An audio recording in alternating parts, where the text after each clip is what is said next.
Ang nakaraan matapos na makapasok ang sobrang dami ng mga demonyo na makakalaban ng ating bida, at matapos na lumabas ang general na si Ricardo para tulungan ang ating bida mula sa pakikipaglaban nito sa mga demonyo. At nang tuluyan na tignan ng Diyos na si Petrus, ang munting pagtawag ng ating bida sa kanya para tulungan siya sa pakikipaglaban nito mula sa isang damukal na mga demonyo at nang tuluyan na magbago ang kanyang katauhan. Kaya nang masaksihan ng mga demonyo ang pagbabago ng katauhan ng ating bida, ay ganun na lang ang pagkagulat nila dito dahil sa tila mas lumakas pa ito kesa ng una kaya ganun na lang din ang takot na nararamdaman nila mula dito. Kaya matapos nun ay malakas na sumigaw ang ating bida at pinakilala niya ang kanyang sarili sa mga demonyo na kanyang kaharap, na siya si Leonhardt ang hari ng Lionheart Kingdom, at ang pinakamagaling na mandirigma ng banal na Diyos ng digmaan at apoy na si Petrus. At matapos na gawin ng ating bida iyon ay tila nagtaka si General Ricardo at ang mga tauhan nito, dahil sa nagkaroon din ng pagbabago sa kanila na tila hindi sila makapaniwala sa nangyayari sa kanila, at napaisip sila na nabiyayaan din sila ng Diyos ng ating bida na si Petrus. Kaya malakas na sigaw din ng ating bida mula dito, at kanyang sinabi na para sa apoy ng tigmaan ay paparusahan niya ang mga demonyo na nanghanga sa kanila at sa kanilang Diyos. At mula sa malakas na pagsigaw ng ating bida dito, ay biglang lumabas ang isang karwahe ngunit hindi kabayo ang gamit kundi isang dalawang toro na kulay ginto na nababalot ng enerhiya, kaya agad ding sumakay ang ating bida dito para salakayin na ang mga kalaban niya. Ngunit bago pa man tuluyang umatake ang ating bida ay nagpasalamat siya sa kanyang kabayo na tumulong din sa kanya, kaya kanyang sinabi dito na magpahinga na siya at nagpasalamat din dito ang ating bida. Matapos nun ay agad niyang kinuha ang kanyang sagradong palaso at espada na kung saan ito ang gagamitin niya sa mga demonyo, at agad din niyang inutusan ang kanyang mga sundalo na sundan siya ng mga ito mula sa kanyang pagsalakay dito, dahil siya ang mang-anggo na mula sa kanilang tagumpay. Kaya agad nang kumilos ang bagong hayop na katulong ng ating bida para lumusab, ngunit lubos naman kinagulat ni General Ricardo mula dito, dahil sa biglang paglusob nito at kayang malakas na sinigaw sa ating bida na masyadong delikado ang gagawin niya. Kaya sa tuluyang paglusob dito ng ating bida sakay ng kanyang karwahe, agad na nagsalita ang isang demonyo sa kanyang mga kapwa-demonyo na magmadali sila at patayin nila ang hampas lupang alipin na yan, habang may hawak na isang latigo. Nalubos naman kinagalit ng ating bida, mula sa ginawa at sinabi niya sa kanya at malakas na sigaw din ng ating bida dito na siya na walang kwentang nilalang hindi ba niya alam kung ano ang Calvary, at ang ibig sabihin nito ay ang pagsingil sa utang gamit ng sagradong espada at palaso. At nang tuluyan na lumusab ang ating bida para atakihin ang mga ito, ay tila nagsitalsikan ang mga ito dahil sa bilis at lakas ng kanyang bagong alaga na tutulong sa kanya. Kaya ganun na lang din ang lubos na pagkagulat ng kanyang sariling sundalo at ng pinuno ng mga demonyo matapos ng malakas na pagsalakay ng ating bida mula sa kanyang mga tauhan na demonyo at dahil sa ganun lang kadali na tumalsik ito. At pinagpatuloy pa nga ng ating bida, ang kanyang pag-atake mula sa napakadaming demonyo na nagbabalak na sakupin ang kaharian ng Sparrow, at patuloy din ang paglipad ng mga demonyo mula sa ginagawa na pag-atake ng ating bida sa mga ito.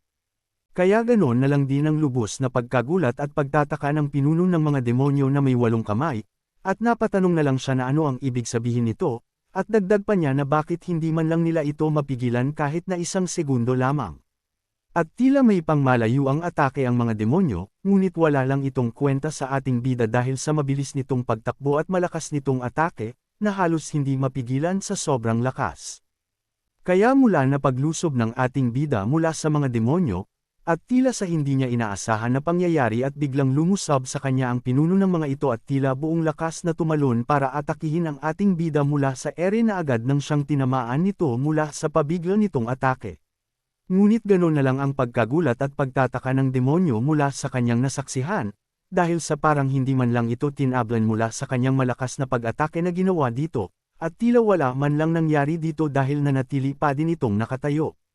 At ang kinadagdag pa ng pagkagulat at pagtataka, dahil sa pag-aakala niya na isa lang ang kanyang kalaban at yun ang ating bida tila ngayon parang nagbago ang lahat, dahil sa pati ang mga sundalo nito na kung saan ay nasa napwesto lang kanila ay ngayon gumagawa na ng pag-atake sa mga tauhan niya. Kaya malakas niyang pag-alit na sinigaw sa ating bida at tila tinuro pa niya ito, at sinabi na ikaw Leonhardt ang hari ng Lionheart, ikaw ang siyang pumatay sa kanyang kasamahan na si Darth Raidon. Kaya ganun lang ang lubos nitong galit sa ating bida. Kaya pangiting tanong ng ating bida na kung sino yun, at bigla na din niyang naalala ito at kanyang sinabi na ang tinutukoy niya ang malaking walang kwentang demonyo na may daladalang isang pamatpat na ginamit niya sa kanyang mga sundalo. Kaya pang-asar pa na sinabi ng ating bida sa kanya, na lahat ng mga tauhan mo na walang kwenta ay papatayin ko sila mula sa aking sagradong sandata, at dagdag pa ng ating bida na wag siyang mag-aalala dahil mararanasan din naman niya ang naranasan ng kanyang kasamahan, na lubos na kinagalit ng demonyo. Kaya pasigan itong sinigaw habang nababalot ng masamang enerhiya at habang may dagdag pa na itak sa kanyang mga kamay, na kahit anong mangyari ay gagawin niya ang lahat mapatay lang ang ating bida, kaya agaran niyang binato ang kanyang mga itak patungo sa ating bida. Ngunit tila ang ating bida, ay kalmado lang na nakayuko habang papalapit na sa kanya ang itak na binato ng demonyo at sa sobrang bilis at lakas nito ay imposible na mailagan ito. Ngunit sa hindi inaasahan ng demonyo, ay mabilis na lumapit ang ating bida sa kanya bago pa man makalapit ang itak na binato nito, at tila ang ating bida ay gumawa ng malakas na pag-atake na kung saan ay pinutol nito ang isa sa kanyang mga kamay na lubos niyang kinagulat. Kaya habang papalapit na naglalakad ang ating bida mula sa kanyang at ganun din ang lubos na takot na nararamdaman niya mula dito, ay bigla sinabi sa kanya ng ating bida na kung ang Reyna ay hindi sumubok na kalabanan ako, at ang dagdag pa niya na isang mababang nilalang anong karapatan niya para kalabanan ang tulad niya. Kaya ganun na lang ang lubos na pagkatakot na naramdaman ng demonyo mula sa ating bida, na paunti-unti na lumalapit sa kanya na halos walang balak na buhayin siya.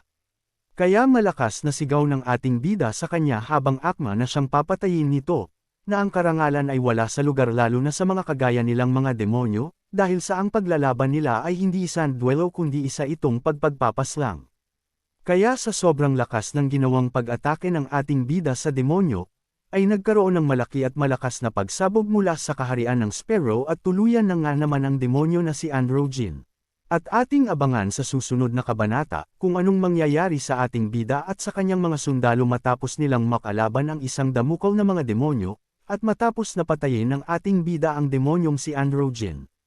Ang nakaraan, matapos na malaman ng ating bida mula sa underground na may mga demonyo sa labas ng kaharian ng Sparrow ang gustong sumalakay dito, at matapos na mag-ibang anyo ang ating bida na kung saan ubod ito ng lakas at tuluyan ng matalo si Androgen ang pinuno ng demonyo. At ito ang pangyayari na kinuwento ni General Ricardo sa Diyos ng Siplu, na kung saan nakikita niya ang napakadaming mga demonyo ang gustong sumakop sa kanilang kaharian. Kaya mula sa masaya at payapa nilang palasyo dito na ata magsisimula ang kanilang kalbaryo. Kaya matapos niyang masaksihan at makita ang napakadaming mga demonyo ang sasalakay sa kanila, ay agad siyang gumawa ng malaking magic spell na kung saan ito ang gagamitin niya para ipanglaban sa napakadaming mga demonyo na sasalakay sa kanyang kaharian. At matapos nga niyang mailabas ito, ay agaran din niyang inatake ang mga demonyo na kung saan naglabas itong ng malalakas na pag-atake mula sa magic spell na naging sanhi para matalo niya ang mga ito. Ngunit matapos niyang gawin ang pag-atake na iyon at matapos niyang matalo ang mga ito, ay may isang bagay lang siyang napansin mula dito dahil ang mga demonyo niya mga nakalaban at napabagsak, ay tila hindi namamatay at nabubuhay matapos nilang mamatay. Kaya ganun na lang ang lungkot sa kanyang mukha na tila nawawalan na siya ng pag-asa, dahil sa kahit na gaano karami ang panalo nila at pagpatay nila sa mga ito ay patuloy lang itong babalik para muli siyang atakihin ng mga ito. Kaya matapos na mabuhay at dumating ang mga demonyo na gustong sumalakay sa kanilang munting kaharian, ay tuluyan na nga natalo sila ng mga ito na nagdulot sa kanya ng malaking pinsala. Kaya nga nang malaman ng isa pang demonyo na ganun ang nangyari sa kanila, ay walang pagdadalawang isip na sinamantala niya ito kaya agaran din siyang pumunta sa Reyna na para alukan ng isang kasunduan na hindi matatanggihan ng Reyna dahil sa kasalukuyan nilang kalagayan. Kaya walang pagdadalawang isip na tinanggap ito ng Reyna dahil sa kasunduan ng demonyo na ibabalik niya ang lahat sa normal at kaya kahit na alam ng Reyna na isa lang itong patibong sa kanya, at kahit na hindi niya tinanong ang demonyo kung dapat ba siyang magtiwala dito, ay agad na lang niya inabot ang kanyang kamay sa hiyas para sa kanilang kasunduan. Kaya ganoon na lang kasaya ang demonyo habang unti-unti na lumalapit ang kamay nito sa hiyas na kanyang hawak, dahil sa alam niya na mahuhulog ito sa kanyang mga plano. At nang matapos ng kasunduan ng Reyna at ng demonyo, ay tuluyan ngang nabalik ang kanilang munting kaharian sa normal nitong sitwasyon na kung saan masaya at ang mga tapat niyang mga kabalyero at ang dignidad ng Reyna na kaya ganoon na lang siya kasaya mula sa kanyang nasaksihan. Ngunit ang akala ng reyna na tuloy-tuloy na ang pagbabalik sa dati ng kanilang kaharian, ay isa lang pala itong kasinungalingan dahil sa maikling panahon ay muli silang nahulog sa patibong ng demonyo at tuluyan itong bumalik sa kanilang kaharian. Na kahit ang mga tapat niyang mga tauhan, ay nahulog sa patibong at kasamaan ng demonyo na kung saan ay pumasok sa kwarto ng reyna at may balak itong pagnasaan ng reyna, kaya kita sa reyna ang lubos na takot niya dito nang masaksihan niya ito. Kaya nang malaman ng general iyon, ay agad siyang humingi ng kapatawaran mula sa ginawa ng kanyang kawal at mula sa pagiging hindi tapat sa kanyang tungkulin na protektahan ang reyna. Kaya ganon na lang ang pagluluksa ng reyna mula sa kanyang desisyon at lubos niyang sinisisi ang kanyang sarili mula dito, dahil sa kanyang desisyon ay tuluyan na naging isang patay na kawal ang kanyang mga tauhan kabilang na Don ang kanyang general na si Ricardo. Pagbalik sa kasalukuyan. Kaya nang matapos nga na tuluyan na mapatay ng ating bida ang demonyo na si Androgyne, at kasalukuyan silang nasa underground habang hawak nila ang mga gamit nito na isang korona at 2 itak. At mula sa underground, ay agad na itinaas ni Jagspin ang sandata ng demonyo na isang itak at agad na sinabi sa kanya ng ating bida na kung gusto ba niya ang sandata na iyan, dahil sa nagtataglay ito ng isang matibay na bakal na pwede niyang gamitin. Kaya agad ding sinabi sa kanya ng ating bida, na ang sandata na yan ay nababalot ng kasamaan at iniisip pa niya na baka isa lang itong patibong para sa kanya, kaya agad ding sinabi ng bida sa kanya na ilayo ang sandata na iyan sa harapan niya, ngunit lubos din ang lungkot ni Jagspin dito kaya sinabi ng ating bida na kung yan ang nasa isip niya ay iiwan na niya ang bagay na iyan sa kanya. At agad din naman tinitigan ng ating bida ang korona na gamit ng halimaw, ngunit bigla siyang tinawag ng kanyang Diyos na si Plo na kanya namang kinagulat at sinabi niya kung ano ang gusto niyang sabihin. Kaya agad din sinabi ng Diyos sa kanya na kung maaari na ipakita sa kanya ang korona na nakuha niya mula sa pagpatay sa demonyo, ngunit biglang sagot ng ating bida sa kanyang Diyos na nag-aalala siya na ipakita ito at makita ng kanyang mga mata ang nakakadiring bagay na nakuha niya, pero sambit ng Diyos na ayos lang naman. At mula sa kahilingan na kanyang Diyos, ay agad nga din niyang sinunod ang kahilingan ng Diyos kaya agaran niya itong inabot sa Diyos kaya tanong din sa kanya ng Diyos na kung may naaalala ba siya mula sa korona na kanyang nakuha. Dahil ang korona na nakuha niya, ay gawa ng malakas na demonyo na kung saan nagbibigay sa mga tao ng matinding pagnanasa sa laman at nagbibigay sa kanila ng matinding ilusyon na humahantong sa hindi maganda na gawain, dahil sa ang korona ay nababalot ng masamang kapangyarihan. At dagdag pa ng Diyos na baka may matuklasan siyang bagay sa korona, kaya agad ding sinabi ng ating bida na kung gusto niya maaari niya itong ibigay sa kanya kaya agad din naman nagpasalamat ang Diyos mula sa sinabi ng ating bida sa kanya at pinuri pa mula sa matagumpay nilang pagkapanalo dito. Kaya mula sa pag-uusap ng ating bida at ng kanyang Diyos na si Plo, ay biglang sinabi ng Diyos na si Plo sa Diyos ng digmaan at apoy na si Petos na batiin niya ang pagkapanalo ng kanilang kabalyero.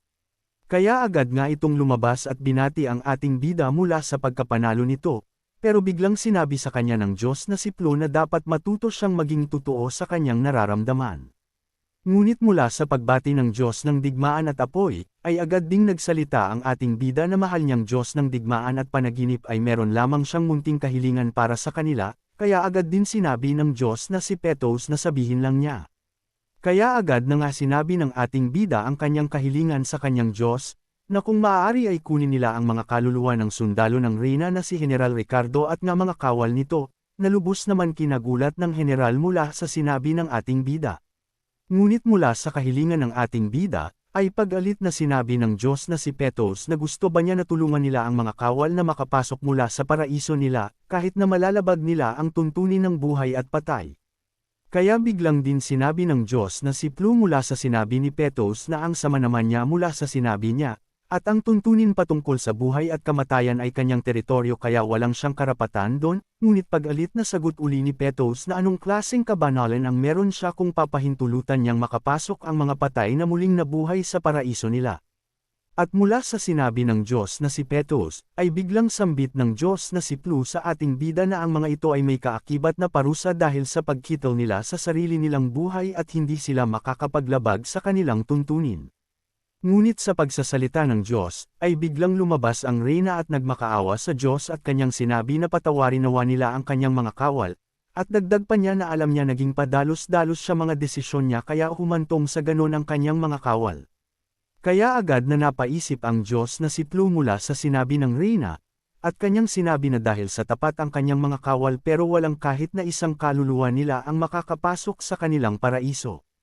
Pero dahil sa maganda nilang gawain at patuloy nitong natatakpan ang kanilang masasamang gawa, ay dahil ang katapatan ng mga kawal mo ay nahimas ang puso ng bawat Diyos at dahil sa kahilingan ito ng kanyang magiting na kabalyero na si Lionheart.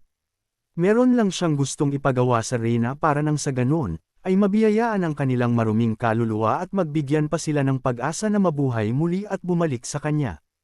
Ay may gusto lamang siyang ipagawa dito, na kung maaari siyang maging pare at tulungan ang ating bida na ipakalat ang pananampalataya at kung sakaling napagtagumpayan niya ito ay may pag-asa muli na maibalik sa dating buhay ang kanilang kaharian at lalo na ang kanyang mga kawal. Nalubos naman kinagulat at kinamangha ng reyna mula sa kabutihan at sinabi ng Diyos sa kanya, kaya walang pagdadalawang isip na tinanggap niya ang kondisyon na sinabi sa kanya nito. Matapos ng kasunduan ng Diyos at ng reyna na sasamahan niya ang ating bida para palaganapan ang pananampalataya sa mundo nito, at kasalukuyan na nga silang nakalabas mula sa underground na pinagkukulungan ng reyna. Ngunit sa kanilang paglabas, ay napansin agad ng ating bida ang kanyang mga sundalo na kung saan ay nagkukumpulan sa isang gilid na parang may isang kaganap doon. Kaya nga agad na tinanong ng ating bida sa kanyang sundalo na si Gudesang, na sabihin sa kanyang ang mga napinsala mula sa kanilang pakikipaglaban. Kaya agad nga sinabi ni Gudesang ang balita, na ang karamihan sa kanila ay nasugatan lamang pero napagaling naman agad ng banal na kapangyarihan, pero ang masamang balita ay may 6 sa kanilang kasamahan ang nasawi mula sa pakikipaglaban sa mga demonyo, kaya lubos ang pag-iyak ng lahat.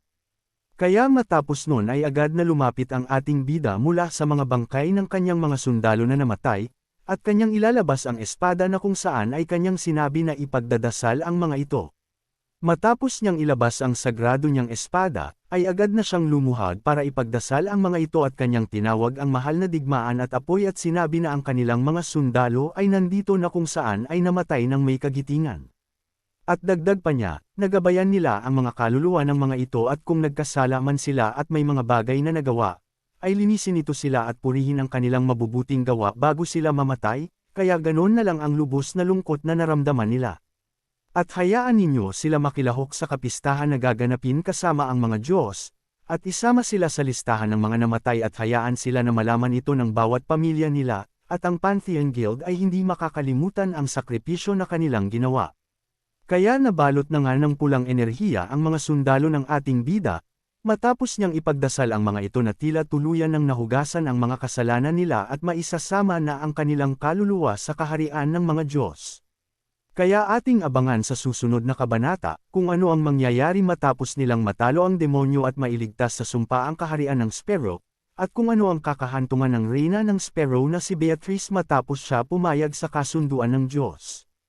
Ang nakaraan matapos na malaman ang totoong nangyari sa reyna at matapos na tanggapin nito ang kasunduan nila na sumama sa ating bida, at matapos na dasalan ng ating bida ang kanyang 6 na sundalo na namatay sa digmaan.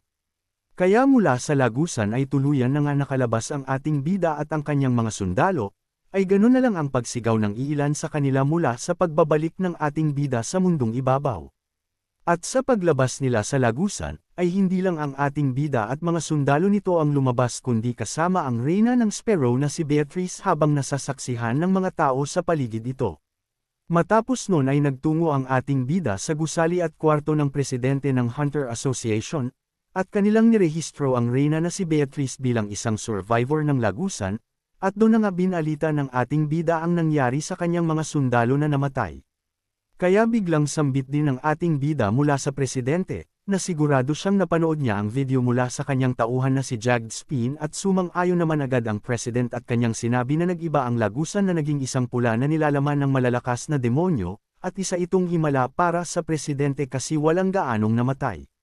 Matapos nun ay agad na sinabi ng ating bida, na gusto niyang makipagkita sa mga pamilya ng mga namatay nang siya lang mag-isa, at dagdag pa niya na sundalo niya ang mga ito at alam niya na ito lang ang magagawa niya, kaya biglang pag-aalala na sagot ng presidente at hindi ba maayos na kung siya lang mag-isa makakatanggap siya ng hindi magandang pagturing. Kaya biglang sagot din ng ating bida, na may kakayahan naman siyang intindihin ang nararamdaman ng bawat pamilya, at iniisip din ng ating bida na kahit papaano ay maiintindihan siya nito, at dagdag pa ng ating bida na ilabas nila ang video at itipon pa ang lahat ng hunters, dahil sa kahit anong oras pwede nilang sakupin ang buong mundo. Kaya buong determinasyon na sagot ng presidente, na kailangan nilang mga sundalo at mga kabalyero na maghanda para sa malaking kaganapan ang mangyayari, kaya sambit pa niya na gagawa agad siya ng schedule kung kailan ito gaganapin at ibibigay agad sa kanya. Kaya makalipas lang ng ilang oras, ay bumalik na nga siya sa Noju Plain na kung saan doon ang gusali ng kanilang Pantheon Guild, kaya mula sa kanyang kinauupuan ay malalim ang kanyang iniisip dahil sa ang mga galaw ng mga demonyo ay tila ay kakaiba. Kaya agad nang hinawakan ng ating bida ang kanyang dibdib na parang may gagawin siyang importanteng bagay, dahil sa iniisip niyang maaring mangyari sa mundong ibabaw. Kaya matapos na gawin iyon ng ating bida, ay tuluyan na nga siyang napunta sa isang lugar na kung saan ay maaliwalas at malago ang mga halaman at mga puno nito, dahil sa sobrang maayos ang kapaligiran. Kaya sa pagdilat ng kanyang mga mata, ay agad siyang binati ng mga sundalo at ng isang babae na kung saan ay kinagagalak niya ang pagdating ng ating bida sa kanilang lugar. Kaya mula sa pagbati sa kanya, ay agad din niyang sinabi sa babae na si Angek Protesha na kung paano niya nahanap ang paraiso. Kaya sa patuloy niyang paglalakad sa loob ng paraiso, ay may nakita siyang mga tao na papalapit sa kanya, at ito si Gildes at Antek at sinabi nito na sana mas inagan pa nila ang pagpunta dito dahil sa napakaganda ng paraiso, kaya patawang sambit ng ating bida na wag siyang magbibiro ng ganyan. At ang isa pang nakita niya, ay ang dating hari ng Lionheart Kingdom na si Argan Majesty kaya agad siyang nanghinge ng patawad patungkol sa pag-istorbo nito sa kanyang pagpapahinga. At dagdag pa ng ating bida na kung may napansin siyang mga bagong kaluluwa na napunta sa paraiso, kaya biglang sambit ng hari na mahigit 180 taon na ang nakalipas simula nung may bagong makarating sa paraiso. Kaya sinabi pa ng hari na sigurado siya na kaya siya naparito, dahil sa may importante siyang gagawin dito at biglang sagot ng ating bida na gusto lang niya batiin ang Diyos ng Pantheon at magkaroon ng reunion mula sa kanila at mag-usap. Kaya dagdag pa ng ating bida, dahil sa ang sitwasyon nila ay masyado ng delikado at kailangan niyang kausapin ang ancestor ng kapayapaan, kaya agad ding sinabi ng hari sa kanyang napapahiramin siya ng kagamitan para mas mabilis siyang makarating sa bundok. Kaya sinimulan na nga ng ating bida ang kanyang paglipad papunta sa bundok, kung saan ay may kailangan siyang gawin para sa ikabubuti ng mundo at makakatulong sa kanya na protektahan ito. Matapos ng ilang minuto at tuluyan na nga nakapunta ang ating bida sa bundok sa kung saan may kakausapin siya, kaya nang makarating siya dito ay agad siyang sumigaw mula dito at kanyang sinabi na nandito na siya.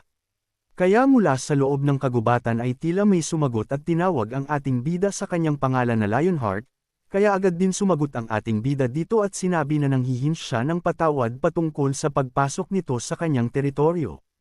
Kaya mula sa kagubatan ay biglang may isang mukha ang lumabas sa puno, at biglang sinabi nito na ang lahat ng nabubuhay sa paraiso at maging ang Diyos ay palaging silang welcome sa kanilang kagubatan.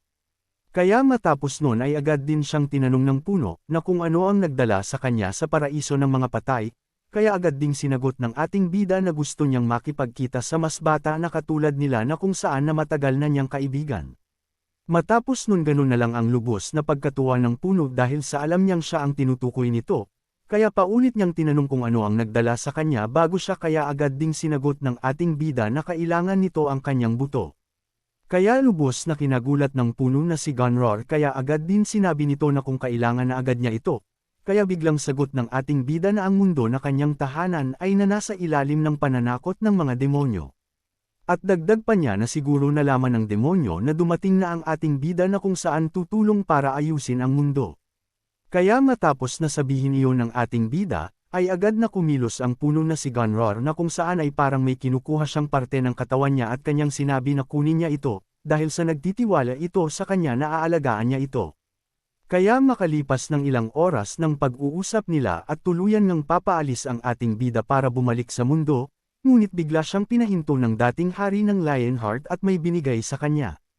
At dagdag pa nito na ibinigay niya ito, dahil sa alam niyang ito ang makakatulong sa kanya at sambit pa niya na iiwan sana niya ito sa kanya kaso sinunog siya nito kasama ng ibibigay sa kanya. At ang isang naman na malaki ang katawan na si Gratis na kung saan nagbigay sa kanya ng isang libro, na makakatulong sa kanya at dagdag pa niya na naririnig niya na sinasanay niya ang kanyang mga sundalo kaya ang laman ng libro ay makakatulong sa kanya. At ang babae naman na si Angek at nagbigay sa kanya ng isang rosaryo, Kaya biglang sambit ng ating bida na paano niya matatanggap ang gantong kahalaga na bagay mula sa kanya, kaya sinabi nito sa ating bida na sigurado siyang makakatulong sa kanya ito. Kaya ganon na lang pagpapasalamat ng ating bida, mula sa kanilang mga binigay sa kanya at tuluyan na din siyang nagpaalam sa kanila habang bitbit ang mga binigay sa kanya. Kaya makalipas ng ilang oras at dumating na ang gabi matapos niyang pumunta sa paraiso ng mga patay, ay bumisita ang ating bida sa kwarto ng reyna na si Beatrice at biglang sambit ng ating bida na kung pinahihintulutan ba siya para bisitahin ito. Kaya matapos sabihin iyon ng ating bida, ay agarang bumukas ang pinto ng kwarto ng reyna ngunit hindi pa din pumasok ang ating bida sa loob. At biglang tanong ng reyna na kung hindi ba siya papasok, ngunit biglang hirit ng ating bida na hindi pa nga siya binibigyan ng permiso para pumasok. Kaya pangiting sinabi ng reyna na sa kanya, na kung seryoso ba siya sa kanyang sinasabi, kaya agad na sinabi nito pinahihintulutan na niya siya at pumasok na siya. At ating abangan sa susunod na kabanata, na kung ano ang gagawin ng ating bida mula sa nakuha niya sa paraiso ng mga patay.